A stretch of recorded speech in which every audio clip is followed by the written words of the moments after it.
مخدوش economy, Pakistani start ups بھی مشکل میں۔ پاکستان کی کمزور اکنامی جہاں ہر شعبے کو متاثر کر رہی ہے، وہیں ٹیکنالوجی کے شعبے میں سٹارٹ اپ بھی اس کے اثر سے دور نہیں رہی۔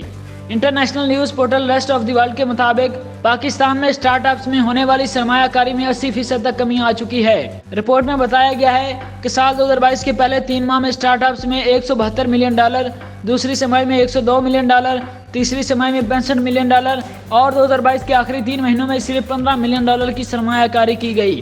یعنی پچھلے سال پاکستانی سٹارٹ اپس میں بیرونی سرمایہ کاری میں مسلسل کمی دیکھی گئی۔ رپورٹ میں مختلف پاکستانی سٹارٹ اپس شروع کرنے والے فاؤنڈرز کا حوالہ دیتے ہوئے بتایا گیا کہ پاکستان میں سٹارٹ اپس کا سسٹم زیادہ تر امپورٹس پر مبنی ہے، کیونکہ سٹارٹ اپس میں سرمایہ کاری ڈالرز میں ہوتی ہے اور پاکستان میں ہر کچھ عرصے بعد ڈالر کی قیمت میں اضافہ ہو جاتا ہے، جس سے کاروباری لاگت بڑھ جاتی ہے اور دوسری طرف صارفین کی قوت خرید بھی کم ہو جاتی ہے۔ اس طرح کمپنی کے لیے اپنے سرمایہ کاروں کے لیے ڈالرز میں منافع پیدا کرنا ناممکن ہو جاتا ہے۔